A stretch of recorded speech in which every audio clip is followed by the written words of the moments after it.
देखो guys, हम लोग कारक स्टार्ट करते हैं जो कि तुम लोगों का BCom first semester. BCom first semester में तुम लोग का ग्रामर पोर्शन है कारक, जैसे कि हम इंग्लिश में प्रीपोजिशन जानते हैं। तो जैसे कि लास्ट टाइम में हमने विशेषण स्टार्ट जब किया था, तो उसमें था कि फर्स्ट ऑफ ऑल हमें उसकी परिभाषा मतलब कि डेफिनेशन जानना होगा। तो यहाँ पे हम लोग कारक के डेफिनेशन के बारे में जानेंगे कि संज्ञा या सर्वनाम के जिस रूप से उसका सीधा संबंध क्रिया के साथ ज्ञात हो, कारक कहलाता है। मतलब कि जब भी हम क्रिया का मतलब क्या होता है, वर्ब, एक्शन, वर्ड्स।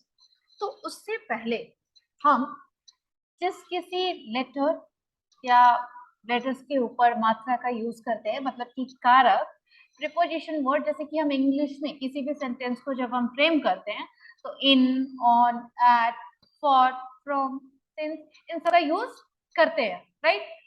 तो हिंदी में भी उन्हीं सब का कुछ वर्ड्स है जिसे हम कारक कहते हैं, और उसे हम जब भी कोई सेंटेंस बनाते हैं, जैसे कि जनरली लोगों को बहुत सारी प्रॉब्लम होती है कि मुझे हिंदी आती है लेकिन हम सेंटेंस अच्छे से बना नहीं सकते।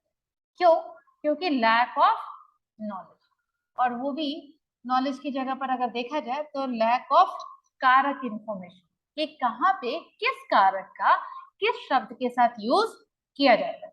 तो कारक की परिभाषा तो ये होगी कि संज्ञा या सर्वनाम के जिस रूप से उसका सीधा संबंध क्रिया के साथ गया, मतलब कि जो सेंटेंस में, जैसे कि हम जानते हैं किसी भी सेंटेंस को बनाने के लिए subject plus verb plus object, ये तीन क्राइटेरिया होता है जिसे हमें फॉलो करना होता है।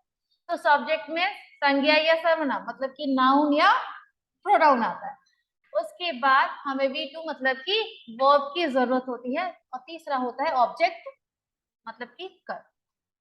तो वर्ब के साथ जो कोई भी वर्ड्स जो आते हैं, आगे या पीछे की बात हम करें, वो ही हेल्प करता है एक करेक्ट सेंटेंस बनाने में। तो जैसे कि देखो यहाँ पे एक एग्जांपल है, गीता ने दूध पिया। पिया, पिया इज योर क्रिया। किसने पिया?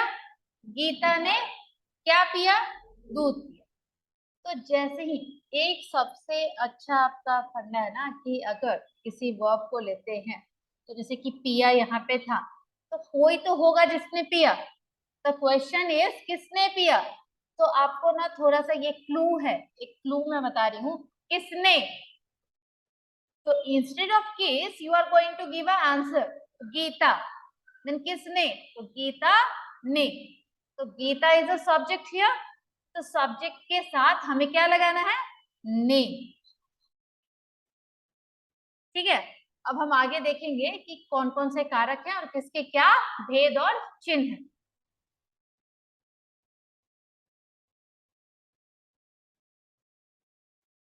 जैसे देखो यहाँ पे दूसरे शब्दों में कहा गया है कि संज्ञा अथवा सर्वनाम को क्रिया से जोड़ने वाले चिन्ह अथवा प्रसंगी कारक कहलाते हैं। तो यहाँ पे क्या था? गीता ने दूध पिया। कर्ता मतलब कि संज्ञा सर्वनाम जो है वो किसके साथ कोरिलेट कर रहा है? क्रिया के साथ, राइट। कोई भी सब्जेक्ट है वो कुछ ना कुछ तो काम कर रहा होगा, राइट। पी रहा होगा, खा रहा होगा, लिख रहा होगा, सो रहा होगा, कुछ भी कर रहा होगा। तो जो इंटरकनेक्ट करता है वो ही आपका कारक कहलाता है। जैसे एक एग्जांपल है कि रामचंद्र जी ने खारे जल के समुद्र पर बंदरों से पुल बंधवा दिया। रामचंद्र जी ने पुल बंधवा दिया। किसने पुल बनवाया? रामचंद्र जी ने। कहा? खारे जल के समुद्र पर। खारा जल था मतलब क्या? जो पानी हम पी नहीं सकते हैं, राइट। और कहा बनवाया? समुद्र पर, राइट। दूसरा एग्जांपल है कि श्री राम ने रावण को बाण से मारा। किसने मारा? श्री राम जी ने। किसको मारा? ये सबसे अच्छा क्लू होता है WHO फॉर्मूला। WHO का मतलब क्या? What, when, where, how, who. आपको जब भी कोई कंफ्यूजन हो ना, आप उस सेंटेंस से क्वेश्चन बनाना शुरू करो, उसे ब्रेक करना शुरू करो। उस सेंटेंस को मारा, कोई तो होगा जिसने मारा। फिर कोई तो होगा जिसने उसको किसी को मारा। तो श्री राम ने रावण को मारा। किसने मारा? राम ने मारा। किसको मारा? This is the clue, simple way to find out the कार, and you will get automatically, you will get your answer. Suppose that कि फिलिंग द ब्लैंक्स, जब भी हमें फिलिंग द ब्लैंक्स आता है ना, उसके लिए भी मैं सबको सजेशन देती हूँ कि सबसे अच्छा क्लू है जहां फिलिंग द ब्लैंक्स है, वहां पे पहले सोचो कि यहाँ पे क्या आना चाहिए, ये किस तरह का क्वेश्चन कर रहा है। जैसे ही तुम ना इजीली तुम्हें पता चल जाएगा कि ये क्वेश्चन कर रहा है, आंसर ऑटोमेटिकली आ जाएगा। स्पेशली अगर जैसे कि एक क्वेश्चन आता है, अगर स्कूल लेवल की हम बात करें तो स्कूल में जनरली ना आता है कि कारक चिन्हों के साथ रिक्त स्थान की पूर्ति करें। तो जैसे यहाँ पे था ये एग्जाम्पल कि श्री राम ने रावण को मारा, तो यहाँ पे तुम्हें दे देगा श्री राम ने रावण डैश मारा। तो आंसर आएगा श्री राम ने रावण मारा। किसको मारा? रावण को मारा, क्योंकि रावण यहाँ पे ऑब्जेक्ट है। ऑब्जेक्ट के साथ क्या लगता है? को। वो हम आगे देखें।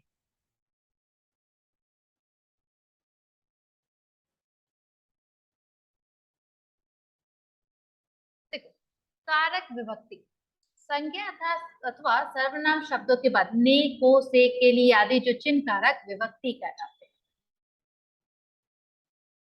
मतलब कि जो हम ऑटोमेटिकली आफ्टर द सब्जेक्ट जो यूज करते हैं, मतलब वो है ने, को, से, के लिए, इसे कारक विभक्ति हम कहते हैं।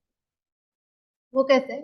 विभक्तियां स्वतंत्र होती हैं, उनका अस्तित्व भी स्वतंत्र होता है, क्योंकि एक काम शब्दों का संबंध दिखाना है, इस वजह से इनका अर्थ नहीं हो।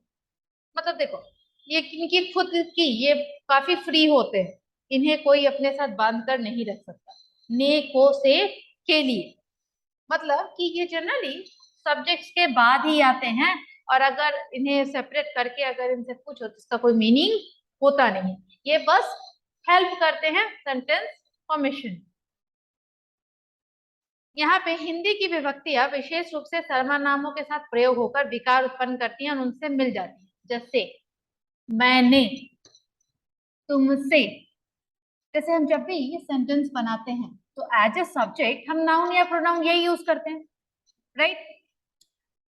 तो नाउन में अगर जैसे कि जैसे नाम की बात आती है, जनरली हम ने, को, से का ही प्रयोग करते हैं, लेकिन ये जो विभक्ति होती है ना, वो खास करके सर्वनाम शब्दों के साथ आती है। जैसे मुझको, मैंने, मेरी माँ की, मेरे भाई की, इवन तुमसे, तुझसे, तूने, आपने, आपको।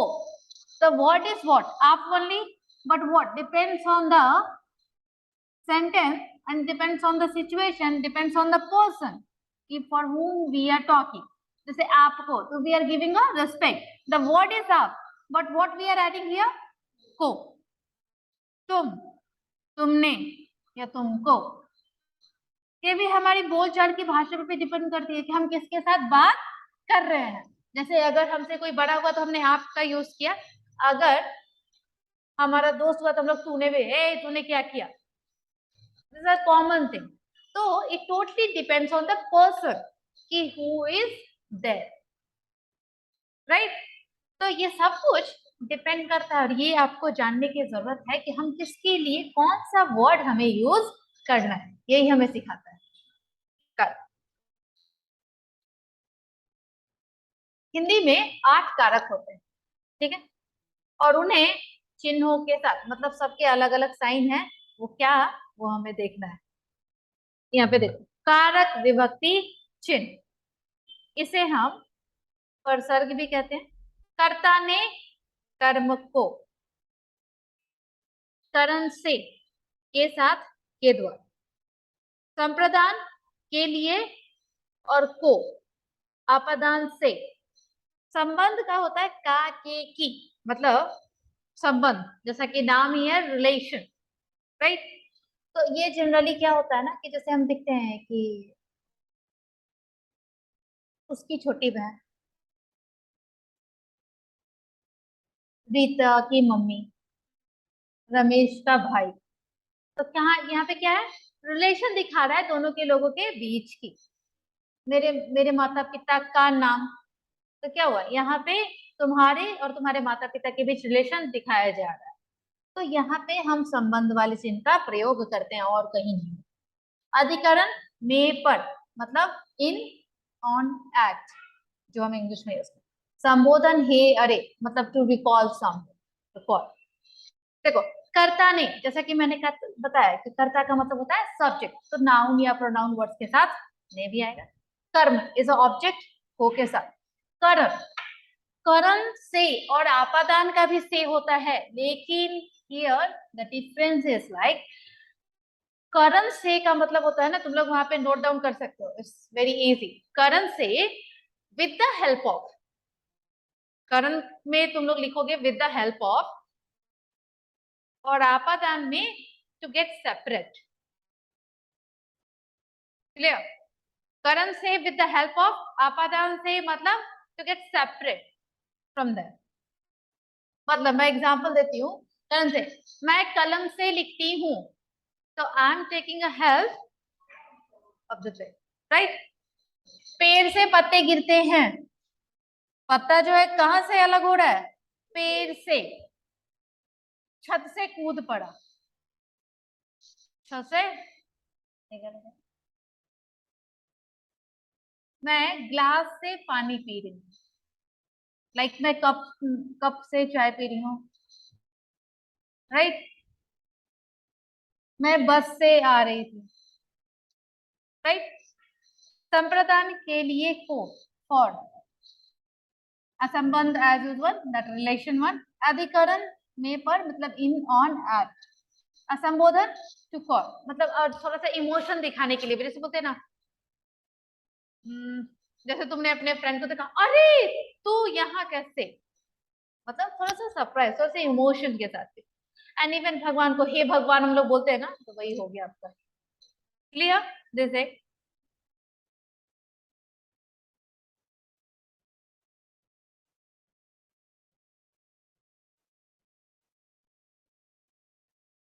देखो, और एक स्पेशल चीज की जो 8 तरह के कारक होते हैं, तो कर्ता से अधिकरण तक, कर्ता से अधिकरण तक जो भी चिन्ह है, मतलब ने, से, को, के लिए, ये सब शब्दों के बाद में लगाए जाते हैं। मतलब हम जो वर्ड यूज करते हैं उसके बाद में, कारक चिन्ह मैंने नहीं है तो उससे बाद में रखता है। लेकिन एक संबोधन जो लास्ट वन है, वो ही एक अकेला ऐसा कारक है जो किसी सेंटेंस के और किसी शब्द से पहले ही लगाए जाते हैं, except the संबोधन one. All the correction you have to use after the word, but in the संबोधन one you have to use before the word. This is the difference. Fine.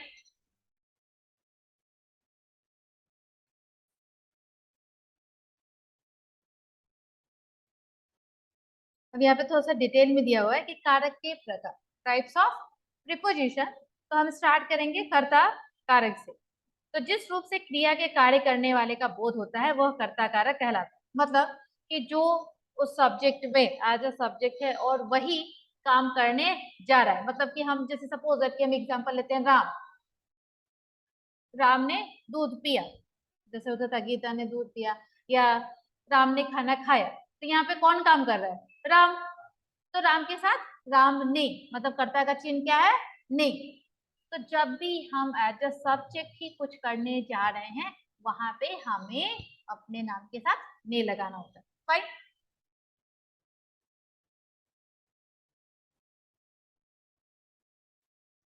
दूसरा है कर्म कारक। क्रिया के कार्य का फल जिस पर पड़ता है वह कर्म कारक कहलाता है। था ना, श्री राम ने रावण को मारा, कर्म यहाँ पे क्या था, रावण था, राइट। कि राम ने मारा, किसको मारा, रावण को। कोई ऑब्जेक्ट था तो उसके बाद हमें क्या लगाना है, को लगाना, दैट्स ऑल। करण, करण में जैसे तुम्हें बताया कि संज्ञा आदि शब्दों के जिस रूप से क्रिया के करने के साधन का बोध हो वो करण कारक कहलाता है। जैसे मैंने एग्जांपल दिया, मैं बस से आ रही हूँ, तुम किसका हेल्प ले रहे हो यहाँ पे? बस का। तो बस तुम्हारा क्या हुआ? कर्म कारक हो गया। तो बस से, बस के बाद हम क्या लगाएंगे? से। संप्रदान कारक, संप्रदान का अर्थ होता है देना, मतलब टू गिव। तो कर्ता जिसके लिए कुछ कार्य कर रहा होता है। मैं तुम्हारे लिए वेट कर रहा था।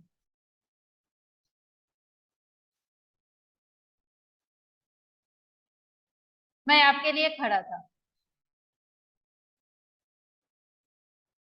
तो किसके लिए था? आपके। तो वहां पे हम क्या लगाएंगे? आपादान हो गया कि जैसा कि करण में था विद द हेल्प, और आपादान में क्या था? To get separate. तो यहाँ पे संज्ञा के जिस रूप से एक वस्तु का दूसरी से अलग होना पाया जाए, वो आपादान कारक कहलाता है। जैसे पेड़ से पत्ते गिर रहे हैं,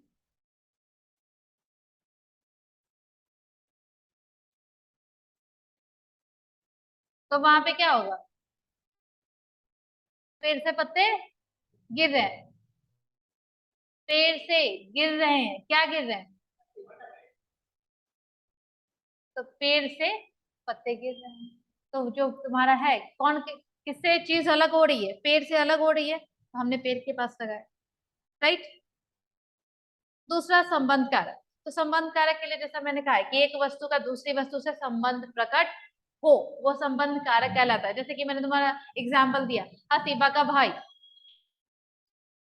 भारती की बहन, राइट, तुम्हारी मम्मी। अरे तुम्हारी मम्मी मेरी मम्मी का नाम एक ही है। यहाँ पे भी ये हो गया कि हम नाम के बारे में बता रहे हैं कि दोनों का नाम एक जैसा है। तो ये हो गया संबंध कारक। वहां पे हम का और की डिपेंड्स ऑन द मेल और फीमेल हम यूज करेंगे। राइट। के हम कहाँ यूज करते हैं ये बताओ? जहाँ पे प्लूरल आता है, इवन एल्डर पर्सन अगर आते हैं, जैसे माता पिता, इवन लाइक कि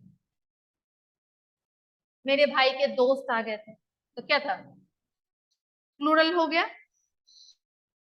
अधिकरण कारक लास्ट मतलब सेवेंथ हुआ। शब्द के जिस रूप से क्रिया के आधार का बोध होता है उसे अधिकरण कारक कहते हैं। मतलब आधार का मतलब कहाँ पे जैसे कोई चीज रखी है, बेस क्या है? उस टेबल पर क्या है? किताब है। तो मतलब बुक है जो कहीं रखी हुई है, कहाँ रखी हुई है? टेबल पर। कहाँ पर रखी हुई है? तो टेबल पर, मेज पर रखी हुई है। तुम्हारी बैग कहाँ है? No. Suppose that you can say कि अलमारी, अलमारी में रखी हुई है। तुम्हारे कपड़े कहाँ है? अलमारी में है। सपोज दैट कि हाँ, तुम्हारे कपड़े कहाँ सूख रहे हैं? छत पर सूख रहे हैं, धूप में सूख रहे हैं। तो ये हो गया मी और पर। और लास्ट वन जो संबोधन है, जैसे कि हमने कहा कि कर्ता से अधिकरण तक शब्द के बाद लगाना है, लेकिन संबोधन एक अकेला ऐसा है जो शब्द से पहले आता है, बिफोर द वर्ड। जैसे किसी को अगर बुलाना है, अरे तुम कहाँ थे? राइट। तो यहाँ पे देखो, इसमें ना मैंने कुछ फिलिंग द ब्लैंक्स भी दिया हुआ है प्रैक्टिस के लिए।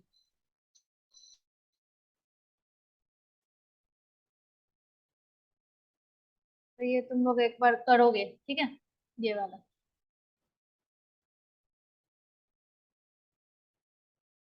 तो ये था तुम लोगों का कारक।